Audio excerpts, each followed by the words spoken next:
Okay, I'm back again with another quick review. This time it is of the Acer Aspire 1 netbook. The specific model name for this is the A150.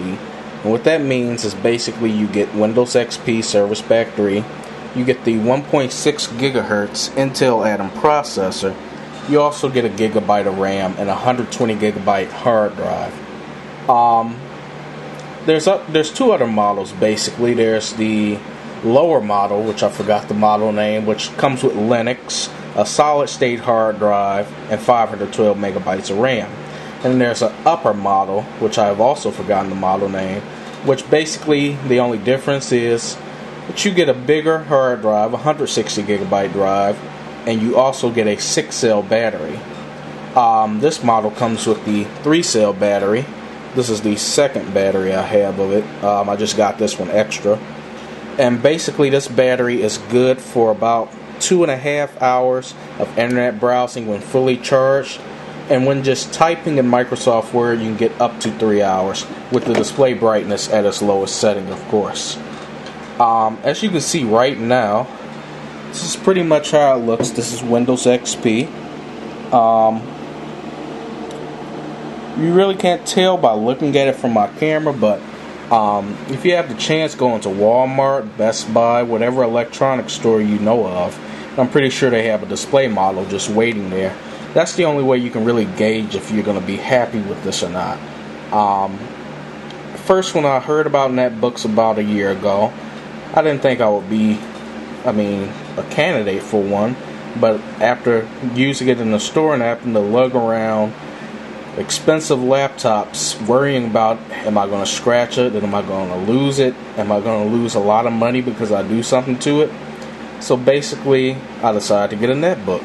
Inexpensive, powerful enough for what I do in class, internet browsing, and typing notes, so I just went ahead and picked one up. To give you some specs, the screen is an 8.9 inch LED backlit display. Saves a little bit of battery.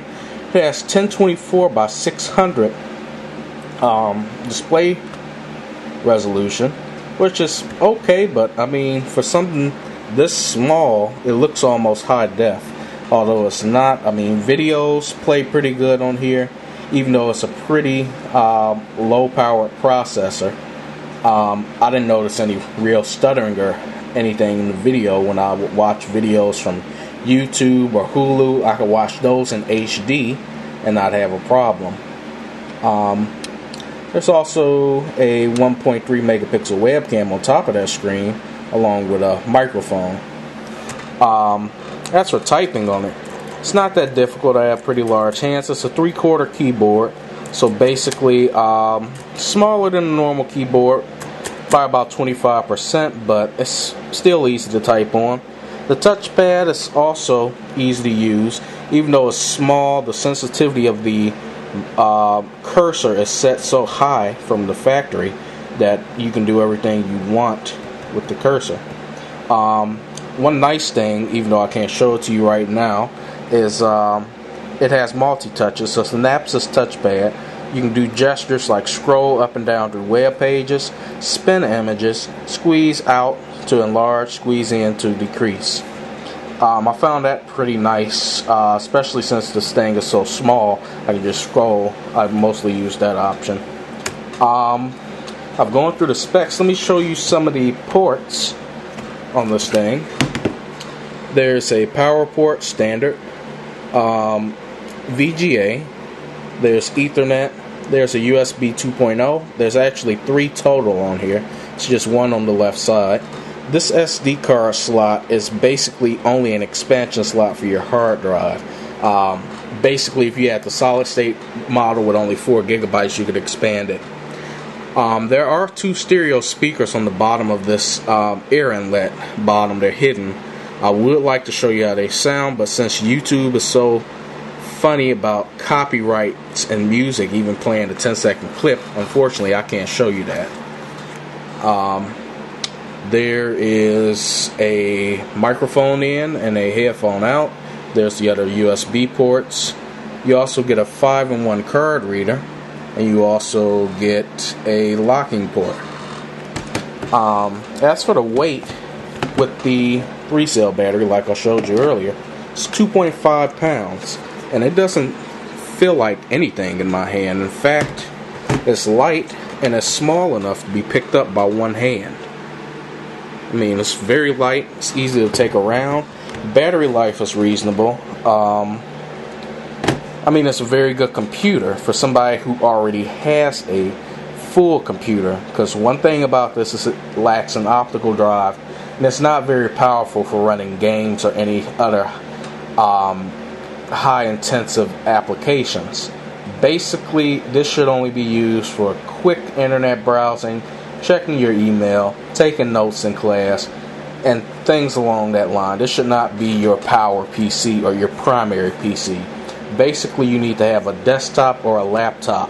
Do not use this as your primary PC simply because it's not powerful enough. And I don't think you want to spend hours in front of a 8.9-inch LCD on a daily basis, unless it's somewhere where you need the small form factor to type your notes or something like I do. You definitely would need to have a normal sized notebook. With that, I mean, you can get a external optical drive, but that thing probably costs half as much as the entire cost of this notebook, so that wouldn't be very good. How I install software is either one, I use the card reader and install software via one of these SD cards, but since capacity is limited on those, I only have an 8 gigabyte one of these.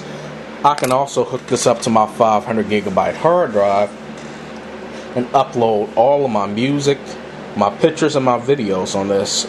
Right now I have about 15 gigs worth of my own media on here. That's including my music.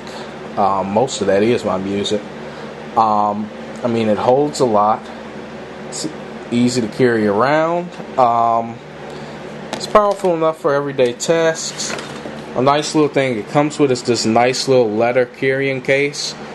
This is the first generation Acer Aspire one. This is the one that came out about 5 months ago.